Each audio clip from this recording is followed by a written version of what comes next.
কালকে আমাদের মাছ মাংস দু রকমই খাওয়া হয়েছে, তাই আজকে আমি খুব লাইট এই দেখো বন্ধুরা, আমি এই রকম আলুর বড়া করেছি। এই রকম আলুর বড়া, এই দেখো বন্ধুরা কড়াতে হচ্ছে। আর এই ছেলের এই ডিম ভাজা, এই দেখো বন্ধুরা এইখানেই দিয়ে দিলাম ডিম ভাজা।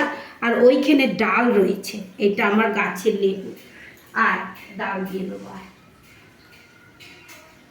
এই হচ্ছে আমার আজকের মেনু। এই দেখো বন্ধুরা, এই ডাল করেছি, কালকে মাছ খাওয়া হয়েছে, মাংস খাওয়া হয়েছে, তাই এই ডাল, ডিম ভাজা আর এই রকম মচমচে একদম আলু ভাজা, আলুর বড়া। আর এই আমার গাছের লেবু বন্ধুরা, এই যা বিউলির ডাল একদম জমে যাবে এক কথায়। বিউলির ডাল দিয়ে পাতিলেবু এত সুন্দর খেতে লাগে।